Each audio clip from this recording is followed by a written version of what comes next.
জয় শ্রীকৃষ্ণ। আজকে আমাদের মহাভারত কথা শাস্ত্রচর্চার দ্বিতীয় পর্বে শ্রীমদ্ ভাগবত গীতার দ্বিতীয় পর্ব আলোচনা করছি। এই আলোচনার প্রাক্কালে মনে পড়ল আমার ছোটবেলায় শেখা একটি গান, অর্থাৎ রাগাশ্রয়ী একটি সঙ্গীত ভৈরব রাগের উপর, যেটিকে আমার উচ্চাঙ্গ সঙ্গীতের পরীক্ষায় আমি চয়েস রাগ হিসেবে গেয়েছিলাম। সেই গানটির কথাগুলো আজকে আমার খুব ভালো করে মনে পড়ল। সে গানটা একটু ছোট করে গেয়ে শোনাই, যদিও এখন বয়সের কারণে সেইভাবে গাইতে পারবো না, তবু এই ভাঙা শরীরে ভাঙা গলায় যেটুকু শোনানো যায় আনন্দের ভাগ বাটোয়ারা করে নেওয়ার মতো। ধন ধন মূরত কৃষ্ণ মুরারি সুলক্ষণ গিরিধারী তব সুন্দর লাগে यति प्यारी।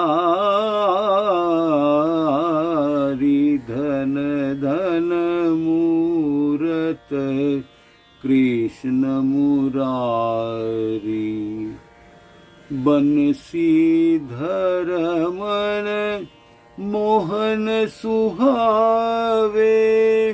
बंसीधर मन मोहन सुहावे बलि बलि जाऊ मोरे मन भावे। सब रंग ज्ञान विचारी धन धन मूरत कृष्ण मुरारी। सरगम पदनि सनि रव मगरे सधन धन मूरत कृष्ण मुरारी। मगरे ग सरे गम पम गम रे गम पध पम प गम पद नि र पद म पद नि सनि र नि पद नि स पद नि र स नि र प म पद प नि र प म गम पद ध प म गरे गम प प म गरे सरे गरे म गरे स स गम प गम र। धन धन मूरत धन धन मूरत सगम पगम धन धन मूरत कृष्ण मुरारी। वसुदेव वसुतं देवं कंसचानूर मर्दनं देवकी परमानंदम कृष्णं वंदे जगद्गुरु। भगवान श्रीकृष्ण আমাদের জীবনে সর্বত্র ছড়িয়ে আছে। কথায় বলে না, যত্র যত্র নেত্র পড়ে তত্র তত্র কৃষ্ণ স্ফুরে। তো অদ্ভুত জিনিস এই কৃষ্ণকে অনুভব করা এবং কৃষ্ণের মুখনিসৃত বাণী ভগবদ গীতা। আজকে তার একটা অদ্ভুত শ্লোক নিয়ে আমরা আলোচনা করব। সেই শ্লোকটা হলো দ্বিতীয় অধ্যায়ের 56 নম্বর শ্লোক। দুঃখেষু বনুদ্বিগ্নমনা সুখেষু বিগতস্পৃহ বিতরাগ ভয়ক্রদ স্থিতধীর মুনিরুচ্যতে। এই শ্লোকটা আমি প্রথম একটা হিন্দি ফিল্মে পরেশ রাওয়ালকে একটা কোর্টে ওই বিচার চলাকালীন উকিলের ভূমিকায় জেরা করার ফলে একটি সাধুকে জেরা করতে গিয়ে তিনি একটি অদ্ভুত ঘটনা ঘটিয়েছিলেন। যিনি সাক্ষী দিতে এসছেন তিনি একজন সাধু, তিনি নিজেকে সাধু বলে ঘোষণা করছেন।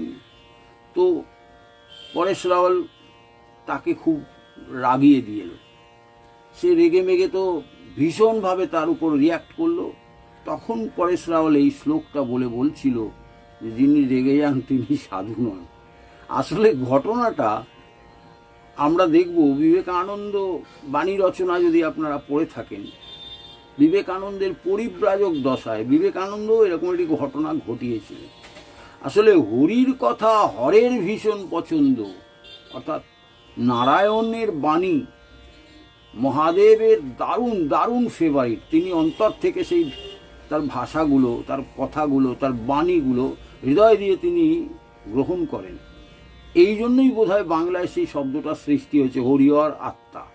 হরিহর আত্মা অর্থাৎ দুটো বন্ধুর মধ্যে যদি অকৃত্রিম ভালোবাসার সম্পর্ক সৃষ্টি হয়, তখন সেই উপমায় হরি আর হরকে অলঙ্কার করে বলা হয় হরিহর আত্মা বন্ধুত্ব। এই যে হরিহর আত্মার যে কথা, এবং মজার কথা হচ্ছে আমরা স্বামীজিকে তো মহাদেবের অবতার বলে জানি। তো তিনি পরিব্রাজনকালে ভারতবর্ষের আনাচে কানাচে তিনি তো পদব্রজে গেছেন, ঘুরেছেন। এক জায়গায় গিয়ে দেখছেন একটি সাধু তার শিষ্যদের এই ক্রোধ বিষয়ে তিনি নানান উপদেশ দিচ্ছেন। তো স্বভাবতই বিবেকানন্দের মধ্যে একটা মজার ব্যাপার ছিল, তিনি টুক করে দাঁড়িয়ে পড়লেন, দাঁড়িয়ে পড়ে শুনতে লাগলেন। শুনতে শুনতে শুনতে শুনতে তার মধ্যে দুষ্টু বুদ্ধি কাজে লাগলো। কিরকম? ছোটবেলা থেকেই তো ভীষণ ইন্টালেকচুয়াল দুষ্টুমি তার মধ্যে ছিল।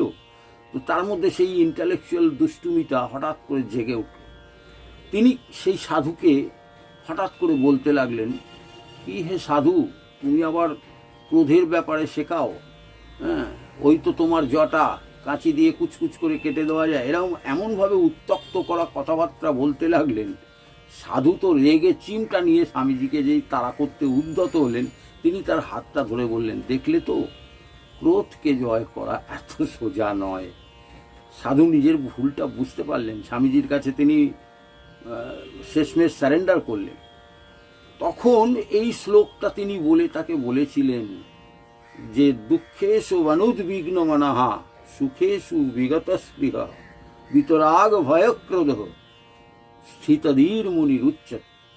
অর্থাৎ আমার এক বন্ধু, বিশেষ করে আমার এক মুসলিম বন্ধু, আজকে ফেসবুকে সে আমাকে রিকোয়েস্ট করেছে যে এই যে ভাগবত গীতার যে শ্লোকগুলোর প্রত্যেকটি শব্দের মানে, অর্থাৎ সংস্কৃত শব্দ, যেমন আমরা কোরআন শরীফ যখন পাঠ করব বা কোরআন শরীফের যখন পাঠ এবং ব্যাখ্যায় যাব, তখন যে শব্দগুলো, উর্দু শব্দগুলো, সেই শব্দগুলোর মানে না বুঝলে মানুষ তার গভীরতায় ঢুকতে পারেন না। তিনি যথার্থ আমার কাছে রিকোয়েস্ট করেছেন যে এই সংস্কৃত শব্দগুলো যেন একটু পরিষ্কার করে বলা হয়। অর্থাৎ দুঃখেষু, দুঃখের মাঝে, অনুদ্বিগ্ন মনাহা অর্থাৎ উদ্বেগ শূন্য মন, সুখেষু সুখের মধ্যে, বিগত স্পৃহ অর্থাৎ স্পৃহাহীন, বিতরাগ ভয়ক্রোধ রাগ ভয় ক্রোধ হতে যে বিমুক্ত।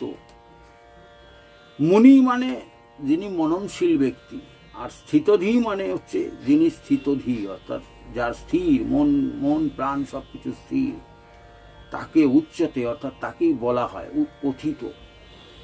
এই যে দুঃখে যিনি অনুদ্বিগ্ন থাকেন, উদ্বিগ্ন হন না, দুঃখ পেলেও তাকে অবিচল, আবার সুখেও যিনি কোনো রকম স্পৃহা আনন্দ উচ্ছলতা তার মধ্যে প্রকাশ পায় না, এইটি। আর বিতরাগ ভয়ক্রোধ, রাগ ভয় ক্রোধ এগুলোকে জয় করা যায় না। স্বামীজি বলছেন ভয়ঙ্কর কঠিন কাজ। স্বামীজি নিজেও মাঝে মাঝে মেজাজ হারাতেন। তো এই যে ভয় পেয়েছেন স্বামীজি, বারাণসীতে তাকে হনুমান তাড়া করেছিল, তিনি ছুটে পালাচ্ছিলেন, ভয় পেয়েছেন, আবার ঘুরে দাঁড়ালেন। এক সাধু তাকে বললেন, এই যে ভয় দুম করে চলে আসে মানুষের মনের মধ্যে, আপনি ভয়কে দুম করে জয় করতে পারবেন না। অভি হওয়া ভীষণ কঠিন। যতক্ষণ না আত্মা জাগ্রত হচ্ছে ততক্ষণ আপনি অভি হতে পারবেন না। তো এই যে ভয়, রাগ, ক্রোধ, এগুলোকে বিমুক্ত হওয়া অর্থাৎ এর থেকে বিমুক্ত হয়ে যাওয়া, এই রকম মানুষকে স্থিতধী, যিনি মুনি অর্থাৎ মননশীল ব্যক্তি, স্থিতধী মননশীল ব্যক্তি, তাকেই স্থিতধী বলা হচ্ছে, স্থিতপ্রাজ্ঞ ব্যক্তি বলা হচ্ছে। শ্রীকৃষ্ণ কেন এটি অর্জুনকে বলেছিলেন? তার 2য় অধ্যায়ের সাংখ্যযোগে তিনি বলছেন যে দেখো, যে কোনো কাজ করতে গেলে কর্মযোগের শুরুতে তোমাকে এই স্থিতধীর অর্থাৎ ধৈর্য ধরে থাকতে হবে। আমার সাংবাদিকতার প্রথম দিকে আমার সত্যিকারের যিনি শিক্ষক ছিলেন শ্রী অঞ্জন বসু, তিনি প্রায়শই আমাদের বলতেন wait and see, wait and see, wait and see. আমরা খুব বিরক্ত হতাম, কী রে বাবা, কত ওয়েট করব, কত দেখব, একটা বিরক্ত লাগতো। অল্প বয়সের আমাদের তো একটা ছিল তখনকার মনে মনে। আজ বুঝি তার কথাটার কত দাম। অর্থাৎ এই যে স্থিরতা, ধৈর্য ধরা, দেখা, দেখতে হয়। আমার জীবনের একটি ঘটনা বললে আপনারা পরিষ্কার বুঝতে পারবেন। এই যে আমপান ঝড় এসেছিল, যে ঘরে বসে আমি কথা বলছি, এই ঘরের চাল আমপান ঝড়ে উড়ে বেরিয়ে গেল। ভয়ঙ্কর ব্যাপার, চাল ভেঙে, সিমেন্ট ভেঙে, অ্যাসবেস্টাস ভেঙে সমস্ত উড়ে বেরিয়ে গেল। আমার জীবনের, সারা জীবনের কষ্টের প্রায় 2500 বই, তার মধ্যে প্রায় 700-800 বই আমি খোয়ালাম। মুক্ত আকাশ, উপরের দিকে যখন তাকিয়ে আছি, চাল নেই, খোলা আকাশ, ঝড় থেমে গেছে, ঝিরঝির করে বৃষ্টি পড়ছে। সেই বৃষ্টির মধ্যেও টের পেলাম আমার চোখের কোণ দিয়ে জল পড়ছে। কেন না, সারা জীবনের কষ্টের সেই বইগুলো আমি হারিয়েছি। হারাতে হারাতেই, যেহেতু আমি সাধুসঙ্গ করি, যেহেতু ভালো মানুষদের সঙ্গে মিশি, যেহেতু আমার মা বাবার স্বীকৃতির ফলে আমার জন্ম হয়েছে, কোথাও যেন এই জায়গাটা ফিল হলো যে ভগবান আমাকে এই শিক্ষাটা দিলেন যে যাদের প্রত্যেক বছর ঘর বাড়ি উড়ে যায়, সহায় সম্বলহীন সেই মানুষগুলো যখন প্রকৃতির তলায় দাঁড়িয়ে থাকে খোলা আকাশের নিচে, তাদের মনের কি অবস্থা হয়। এটা যখনই ভাবলাম আমার মনটা প্রশান্তিতে ভরে গেল। ওই দুঃখের মাঝেও আমি আনন্দ পেলাম যে সত্যি তো ওরা অত কষ্ট পায় বছর বছর ধরে, আমি জীবনে একবার মাত্র কষ্ট পেয়ে কাঁদছি। আমার কান্না থেমে গেল, আমি ঘুরে দাঁড়ালাম। এই যে দুঃখের মধ্যে আপনাকে অনুদ্বিগ্ন হতে হবে, অর্থাৎ স্থিরতা আনতে হবে। দুঃখ পেলে স্থির হয়ে আপনার নিজের কাজকে এগিয়ে নিয়ে যেতে হবে। একটা গল্প বললে আপনারা বুঝতে পারবেন। রবীন্দ্রনাথের একটা গল্প। রবীন্দ্রনাথের ছেলে মারা গেছে, আপনারা সবাই জানেন এই গল্পটা, তবু আমি বলছি এই উদাহরণ দেওয়ার জন্য। তিনি প্রকাশকের কাছে লেখা জমা দিতে গেছেন। সকালবেলায় লেখাটি দেওয়ার কথা ছিল, তিনি দুপুরের পরে গেছেন, বিকেলের দিকে। তো প্রকাশক লক্ষ্য করেছেন রবীন্দ্রনাথ যখন যেটা বলেছেন সেই টাইম মেনটেন করতেন। সকালে দেব বনে সকালেই দিতেন, বিকেলে দিতেন না। কিন্তু সেদিনকে ব্যতিক্রম হয়েছিল, তাই তাকে জিজ্ঞেস করলেন শুধুমাত্র যে কবি, আজ যে বড় কথার খেলাফ হয়ে গেল। কবি খুব শান্ত মনে বললেন, ছেলেকে দাহ করে এলাম। প্রকাশক কেঁপে উঠল যে পৃথিবীতে এরকম মানুষ হয়। দুঃখেষু অনুদ্বিগ্নমনা, তার জ্বলন্ত উদাহরণ রবীন্দ্রনাথ। জীবনে কত দুঃখ পেয়েছে, কত কষ্ট পেয়েছে, তবু তার কর্তব্য কর্ম থেকে কেউ তাকে সরিয়ে দিতে পারেনি। তবেই তো তিনি বিশ্বকবি। এই জায়গাটা আমাদের ভাবতে হবে। গীতা, উপনিষদ তিনি গুলে খেয়েছেন, আর গুলে খেয়েছেন বলেই সেই শক্তি তার শরীরের মধ্যে আছে। শোককে তিনি সহ্য করার ক্ষমতা রাখেন। এইটি আমাদের গীতা শিক্ষা দেয়। অর্থাৎ এই যে গীতার এক একটি বাণী, এই গীতার বাণী কিন্তু আমাদের বারবার চিন্তা করতে হবে। অর্থাৎ এই যে তিনি বলছেন যে বিতরাগ ভয়ক্রোধ, আজকে ধরুন রাগ কার না হয়, রাগ নেই এমন মানুষ আপনি খুঁজে পাবেন না। আবার ভয় পায় না এমন মানুষও আপনি খুঁজে পাবেন না। আবার রাগে না, ক্রোধের মধ্যে, ক্রোধ আগুন সে তেজ হয়। পুরুষোত্তম দাস ঝালোটার একটি গান, যেটা বিখ্যাত, অনুপ ঝালোটার কণ্ঠে সারা ভারতবর্ষের মানুষ জানে। সেখানে তিনি বলছেন, জল সে পতলা জ্ঞান হ্যায়, পাপ ভূমি সে ভারী, ক্রোধ আগুন সে তেজ হ্যায়, কলঙ্ক কাজল সে কাড়ি। অর্থাৎ জলের থেকেও পাতলা জ্ঞান। আর ক্রোধ আগুন সে তেজ হয়, সব কিছু ছাড়কার করে দেয়, পুড়িয়ে খাক করে দেয়। এই ক্রোধকে জয় করা ভীষণ কঠিন। স্বামীজি বলছে আমি ক্রোধকে জয় করতে হিমশিম খেয়ে গেছি, কারণ স্বামীজির মধ্যে ভয়ঙ্কর ক্রোধ ছিল এক সময়। এবং আপনারা যদি বিবেকানন্দের বাণী রচনা পড়েন, তার শিষ্য এবং তার ভক্ত এবং তার পরিমণ্ডলের সারাউন্ডিং যারা ছিলেন, কন্টেম্পোরারি যেসব মানুষ তার জীবনের সঙ্গে জড়িয়েছিলেন, তাদের স্মৃতিকথাতে একটি জিনিস হয়, বিবেকানন্দ এত পারফেকশনিস্ট ছিল যে পান থেকে চুন খসলে একেবারে ষষ্ঠী পুজো করে ছেড়ে দিতেন তাদের। এত রাগী ছিলেন, এত কঠোর ছিলেন। আবার পরে তিনি যখন মন ভালো থাকতেন তখন তিনি বলতেন, ওরে আমি তাকেই বেশি বকি যাকে বেশি ভালোবাসি।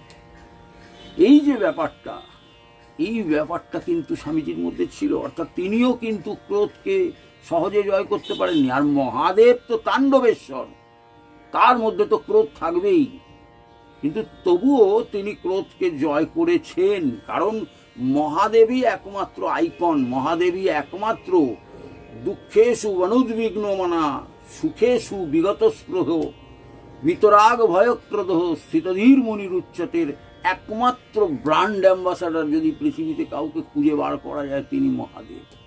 কারণ এই শ্লোকটির একমাত্র, আমি জানি না ভগবান শ্রীকৃষ্ণ তার জ্যেষ্ঠ ভ্রাতা, মানে তিনি তো বড় ভাই হিসেবে মানতেন মহাদেবকে, তো মহাদেবকে স্মরণ করে বা চিন্তা করে তার কথা ভেবেই এই শ্লোকটি বলেছেন কিনা আমি জানি না, কিন্তু এটা সত্যি যে এই শ্লোকটার ব্র্যান্ড আইকন বা ব্র্যান্ড অ্যাম্বাসাডার মহাদেবই একমাত্র ব্যক্তিত্ব। কারণ মহাদেবের ক্যারেক্টারের মধ্যে এই সমস্ত কিছু আছে। কারণ তিনি ধ্যানস্থ যোগী, মহাযোগী। তিনি বসে থাকেন, পৃথিবীতে কত অন্যায় হচ্ছে, কত অবিচার হচ্ছে, কত কিছু হচ্ছে, অল্পেতেই যদি তিনি রিয়াক্ট করতেন তাহলে পৃথিবী ধ্বংস হয়ে যেত। মাঝে মাঝে বহু পাপের ফলে, বহু অন্যায়ের ফলে, বহুদিন ধরে আমরা যখন অনেক অত্যাচার করি প্রকৃতির উপর, তখন একটু নাড়া দিয়ে দেন, আমরা তাতেই ঘেটে যাই। এই আমপান ঝড় যখন হলো, আমপান হলো, আমরা কান্নাকাটি করছি, কিন্তু আমপানের কারণটা তো আমরাই। খরা হয়, বন্যা হয়, কারণটা তো আমরাই। প্রকৃতিতে এত গ্লোবাল ওয়ার্মিং হচ্ছে, কারণটা তো আমরাই। আমাদের দরকার গাছগুলোকে কেটে নেওয়া, ফার্নিচার করতে হবে। আমাদের দরকার গাছ কেটে চোরাচালানকারী ব্যবসা করতে হবে। আপনি বাঁচলে বাপের নাম, মানুষের চিন্তা ভাবনা, প্রকৃতিকে নষ্ট করে দিচ্ছি। তখন মনে থাকছে না, যখন গ্লোবাল ওয়ার্মিং হতে হতে হতে হতে এই যে এত বাজ পড়ে, প্রকৃতির যে ভারসাম্য, আপনি গুগল ম্যাপ খুলবেন আর শহরাঞ্চলটা দেখবেন গ্রে হয়ে গেছে, আর গ্রিন নেই। অথচ অন্য জায়গায় যান গুগল ম্যাপে, সেখানে দেখবেন গ্রিন আছেন। ভারতবর্ষে এখনো প্রচুর গ্রিন আছে, কিন্তু যেই শহরাঞ্চলে ঢুকবেন দেখবেন গ্রে হয়ে গেছে, গ্রিন আর নেই। এই গ্রে হওয়ার অর্থ হচ্ছে নেগেটিভিটির এরিয়া বেড়ে যাওয়া। তাই তো শহরের মাথায় এত বাজ পড়ে। আর উঁচু উঁচু বাড়ি মানে সেগুলো তো লাইটনিং অ্যারেস্টারের কাজ করছেই। যতই আপনি লাইটনিং অ্যারেস্টার লাগান, কিন্তু বাজ তো পড়বেই। কারণ স্ট্যাটিক্যাল ইলেকট্রিসিটি যখন ডিফারেন্স তৈরি করে দিচ্ছে, তখন আপনার ওই নেগেটিভিটি, ওই পজিটিভ শক্তিটা আপনার মধ্যে দিয়ে তখন বাইপাস করবে, আর বাজ তো পড়বেই। তখন বাবারে মারে বললে তো হবে না, কারণ এই বাজ সৃষ্টির কারণ আমরাই, খরা সৃষ্টির কারণ আমরাই। তাই বলছে যে একটু স্থিরতা, একটু স্থিতপ্রাজ্ঞতা প্রত্যেকটি মানুষের মধ্যেই গুণ আছে, কিন্তু আমরা সেইটা নিয়ে ভাবি না। আর ভাবি না বলেই আজ আমাদের দুর্দশা। আমরা ভাগবত গীতার এক একটি শ্লোক নিয়ে দেখব, জীবনের প্রত্যেকটা আঙ্গিকে যদি আমরা সেটাকে ফোকাস করি, তাহলে দেখব কি অসাধারণ এই কথাগুলির তাৎপর্য। সবচেয়ে বড় কথা হচ্ছে যে এই শ্লোকগুলি মানুষের জীবনে কতখানি ফলপ্রসূ, চিন্তা করতে হবে। আমরা এখান থেকে ফল পেতে পারি, আমরা এখান থেকে উপকার পেতে পারি, এটিকে যদি আমরা মেনে জীবনের আমাদের ব্যবহার করতে পারি, জীবনে আমাদের প্রয়োগ করতে পারি, আমাদের জীবদ্দশায় জীবনযাত্রার দর্শনে আমরা যদি প্রয়োগ করতে পারি, তাহলে আমরা এই জায়গাটিকে ধরে রাখতে পারব। ভগবান শ্রীকৃষ্ণের মুখনিসৃত বাণী, সেই বাণী আমাদের যে জ্ঞান দিচ্ছেন, অর্থাৎ দুঃখে আমাদের স্থির থাকতে হবে, উতলা হলে হবে না, সুখে আমাদের ভেসে গেলে হবে না, রাগ, দুঃখ, ভয়, ক্রোধ এই সমস্তকে জয় করতে হবে। এগুলোকে জয় করে যে মননশীলতার মানুষ, তাকেই স্থিতপ্রাজ্ঞ বা তিনি জ্ঞানী পুরুষ, তাকেই আমরা জ্ঞানী পুরুষ বলবো। ওই ইউনিভার্সিটির 10টা কাগজ পকেটে নিয়ে কেউ যদি বলে আমি জ্ঞানী, তারপর সেই জ্ঞানের বহর আমরা দেখতে পাই যখন তার বুড়ো মা বাবাকে নিয়ে গিয়ে বৃদ্ধাশ্রমে ঠেলে দিচ্ছেন।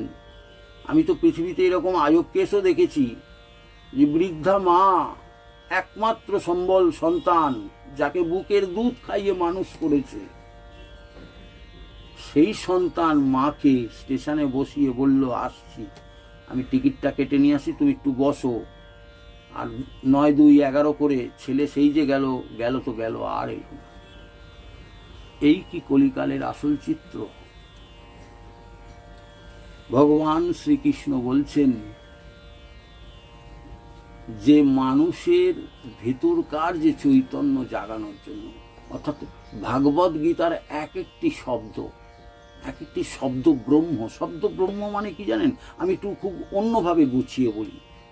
শব্দ, একটি শব্দের ভেতর যখন গোটা বিশ্ব ব্রহ্মাণ্ড ঢুকে যায়, একটু ফিজিক্যাল ওই অনুপরমাণুর দিক থেকে চিন্তা করুন, এক একটি শব্দ ফ্রিকোয়েন্সি, তার মধ্যে গোটা বিশ্ব ব্রহ্মাণ্ড ঢুকে বসে আছে।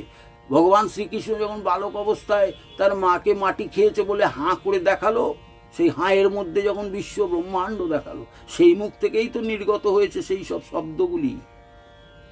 সেগুলো তো শব্দ ব্রহ্ম, ব্রহ্মময় শব্দ। সেই শব্দের এক একটি বর্ণানুক্রমে তার যে কি শক্তি, এটা ভাগবত গীতাকে ভালো করে আমরা যদি অনুধ্যান না করি, তাহলে ভাগবত গীতা ওইভাবে পড়ে লাভ নেই। আমি বহু মানুষকে দেখেছি ভাগবত গীতা ভ্যার করে পড়ে যাচ্ছে, তার মানে বুঝছে না, কিন্তু তো পড়ে যাচ্ছে। আমি জিজ্ঞেস করলাম এইভাবে পড়ে লাভ কি? বলছে ওই পড়া হলো একটু। এভাবে পড়লে হবে না, বুঝতে হবে, প্রত্যেকটি শব্দের মধ্যে ঢুকতে হবে। এক একটি শব্দের কত অর্থ আছে, শক্তি আছে। সেই শক্তিগুলো মানুষের জীবনে কিভাবে রিয়াক্ট করতে পারে, এটা নিয়ে রিসার্চ করার মতো বিষয়। এটা ভাবতে হবে। আজকের সেই যে শ্লোকটি, অর্থাৎ এই করোনা কালে আমরা তো খুব দুঃখের মধ্যে আছি, আমরা খুব একটা ভালো অবস্থায় নেই, আমরা খুব কষ্টের মধ্যে আছি। বহু মানুষের, বিশেষ করে আমার জানা অনেক মানুষ কর্ম হারিয়েছে। আমার একটা বন্ধু, যার কথা আমি বলবো, আমি নাম বলছি না, তার পরিবার হয়তো বিব্রত হবেন, কিন্তু সেই বন্ধুটি এমন একটি অবিবেচকের মতো কাজ করে ফেলল। 19 সালে আর 20 সালের মুখে যখন করোনার গ্রাস দুম করে সারা দেশে লকডাউন হয়ে গেল, বহু মানুষ কাজ হারিয়েছে, বহু মানুষ কর্মসংস্থান থেকে নিজেদের অবস্থানকে হারিয়ে ফেলেছে।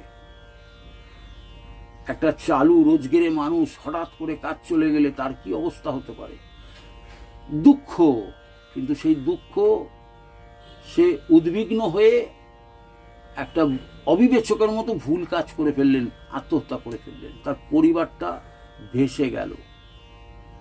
ভগবান শ্রীকৃষ্ণের এই শ্লোকটা যদি তার পড়া থাকতো, হয়তোবা তার মধ্যে একটা শক্তি কাজ করতো। ঠিক আছে, কাজ গেছে গেছে, আমি আবার কাজ খুঁজে নেব। আমার বাবা ছোটবেলা থেকে একটি কথা বলতেন যে দেখ, পিঁপড়েকে কি কখনো পাবলিক সার্ভিস কমিশনের চাকরি খুঁজতে হয়?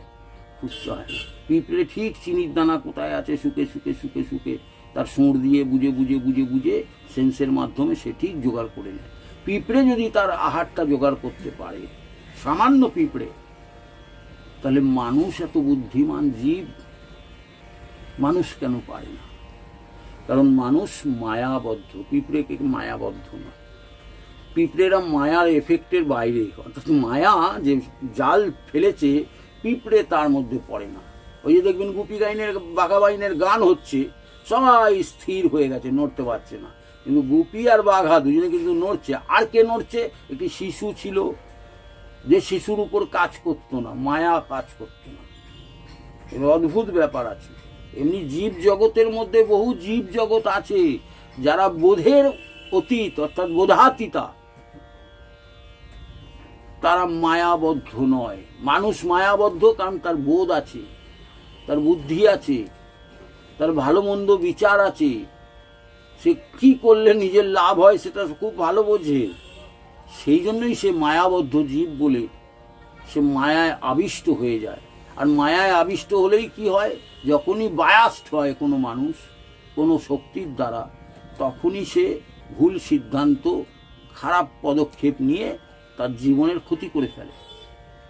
ভগবান শ্রীকৃষ্ণের এই মুখনিসৃত বাণী মানুষকে সেই ভুল পদক্ষেপের হাত থেকে বাঁচাবে। অর্থাৎ আপনার জীবনে করোনা এসছে তো কি হয়েছে? ঠিক আছে, আজকে এসছে, চলে যাবে। প্লেগ এসছিল, প্লেগ চলে গেছে। প্লেগ আজকের তারিখে নেই এটা কিন্তু ভুল কথা। প্লেগ আজও আছে, প্লেগ হয়, আজও হয়, কারুর কারুর প্লেগ হয়। ইঁদুরের দ্বারা ইনফেকশন হচ্ছে, তার প্লেগ হচ্ছে, কিন্তু প্লেগটা কন্ট্রোল করা যায় এখন, কারণ তার ওষুধ, তার প্রতিষেধক বেরিয়ে গেছে, তার নানা রকম তাকে রোধ করার জন্য ক্ষমতা এসে গেছে মানুষের। একদিন দেখবেন এই করোনাকেও আমরা প্রতিষেধক আবিষ্কার করে ফেলবো। এই যে টিকা নিচ্ছি, টিকা নিলেই যে করোনা হবে না তা নয়, কিন্তু একদিন এমন টিকা আসবে যে টিকা আমাদের করোনা থেকে মুক্ত রাখবে। করোনার জন্য আমরা আর বিচলিত হব না, আর আমাদের সারা দেশে লকডাউন রাখতে হবে না, আর আমাদের অর্থনীতি ভেঙে পড়বে না। কিন্তু ভগবান শ্রীকৃষ্ণ বলছেন যে করোনার মধ্যে যেটা প্রথম প্রয়োজন সেটা হচ্ছে স্থিতধী মানুষ হতে হবে। আপনাকে ধীর স্থির, ওই অঞ্জনদার কথা, ওয়েট অ্যান্ড সি, অর্থাৎ ধীর স্থির না হলে আপনি মানুষ হিসেবে টিকে থাকতে পারবেন না। জগৎ সংসারে যদি টিকে থাকতে হয় তাহলে আপনাকে স্থিতধীর মুনি হতে হবে, অর্থাৎ মননশীলতায় আপনাকে স্থিতপ্রাজ্ঞ মানুষ হিসেবে যাতে বলে কেউ, কথিত হয়, আপনি আখ্যায়িত হন, সেইটি আপনাকে করতে হবে। আর সেইটি করতে গেলে আপনার কোয়ালিটিটা কি? দুঃখে আপনি অনুদ্বিগ্ন থাকবেন, সুখে আপনি বিগত স্পৃহ, মানে কোনো স্পৃহা, কোনো উচ্ছ্বাস থাকবে না আপনার মধ্যে। আর বিতরাগ ভয়ক্রোধ, রাগ ভয় ক্রোধ এসব থেকে আপনি বিমুক্ত হবেন। তাহলেই আপনি ওই স্থিতধী মুনির উচ্চতে, আপনি স্থিতপ্রাজ্ঞ মানুষ হিসেবে জগতে আপনাকে আখ্যায়িত করা হবে। ভগবান শ্রীকৃষ্ণ এই শ্লোকটা অর্জুনকে বলেছিলেন। আমি বারবার বলেছি, আমার আগের পর্বেও বলেছি, অর্জুনকে বলা মানে কিন্তু ভারত, পার্থ। এই ভারত মানে গোটা ভারত, আমরা ভারতবাসীরাও তার মধ্যে রয়েছি। তিনি অর্জুনকে বলছেন মানে আমাদেরও বলছেন, আমাদেরও বুঝতে হবে, শুনতে হবে, শিখতে হবে, উপলব্ধি করতে হবে। এই জায়গাটা যদি আমরা না বুঝি তাহলে আমাদের এই গীতা, এই শ্লোক, এই শব্দ ব্রহ্ম ওই পিঁপড়ের মতো আমাদের এফেক্ট করবে না। আমরা আর কোনোদিন মুক্তি পাবো না। পিঁপড়ের যেমন মরছে, আবার পিঁপড়ে হচ্ছে, আবার মরছে, আবার পিঁপড়ে হচ্ছে, আবার মরছে, আবার হচ্ছে, এই সাইক্লিং সিস্টেমের মধ্যেই তারা রয়ে গেল। মানুষ উন্নত প্রাণী, উন্নত থেকে উন্নত। একটি মানুষের জন্মের পর আবার তার জন্ম হয়, কেন জানেন? কারণ গত জন্মে তার যা সুকৃতি ছিল সেইটা ফলে সে আরেকটু উন্নত জায়গায় গিয়ে জন্মগ্রহণ করে, এবং সেইখান থেকে এটাকে বলে আপগ্রেডেশন অফ জেনারেশন। এই জায়গাটা যদি আমরা না ধরতে পারি তাহলে ভগবান শ্রীকৃষ্ণের মুখনিসৃত এই বাণী আমাদের বোঝা আষাঢ় হয়ে যাবে। শ্রীরামকৃষ্ণের একটি কথা, তিনি এই শ্লোকের এগেনস্টে তার একটি উপমা যদি আমরা মনে করি তাহলে আমাদের বুঝতে খুব সুবিধা হবে। কিরকম? তিনি আচম্বিতে নিজে একা একা গাইতেন, আপনাতে আপনি থেকো মন, যেও না কো কারোর ঘরে, ওরে যা চাবি তা বসে পাবি, খোঁজো নিজ অন্তঃপুরে। ভেতরে ইনার ওয়ার্ল্ড, আপনি নিজের মধ্যে নিজে থাকুন। করোনার কালে, কোয়ারেন্টাইনের টাইমে অনেকে, আমার এক বন্ধু ফোন করে খুব দুঃখ করে বলছিলেন যে আমি মরে যাব, আমার আর ভালো লাগছে না, আমি বাইরে বেরোতে পারছি না। চিরকাল তো তুমি বহির্জগতে ঘুরেছো, অনেক কিছু দেখেছো, প্রচুর ট্যুর করেছো, জঙ্গলে গেছো, প্রকৃতি দেখেছো, কত কিছু করেছো। একটু এবার ভেতরের জগৎটায় ঢোকো না, একটু এবার ভেতরের জগৎটাকে জানো না।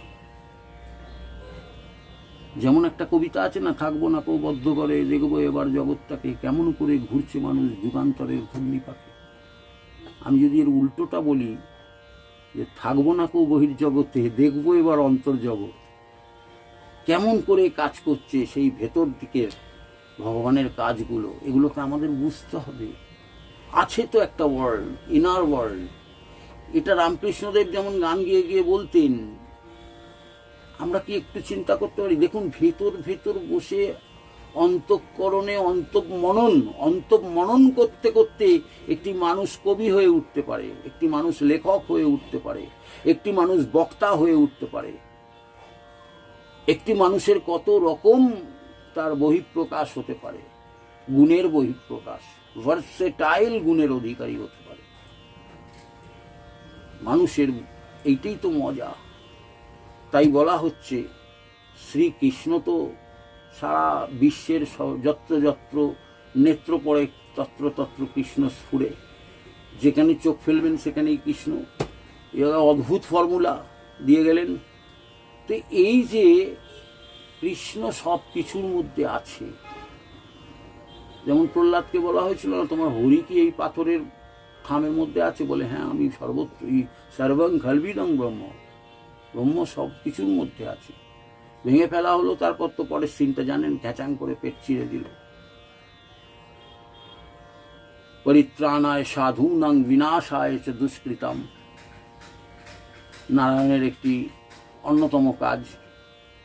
তো ভগবান শ্রীকৃষ্ণ নারায়ণের স্বরূপ, তিনি তার মুখনিসৃত শ্রীমদ্ ভগবদ গীতার মাধ্যমে তিনি মানুষকে যে শিক্ষা দিচ্ছেন, আমরা একটা একটা করে শ্লোক প্রত্যেক দিন প্রত্যেক এপিসোডে আমরা ধরব এবং সেইটার গভীরতার মধ্যে যাবার চেষ্টা করব।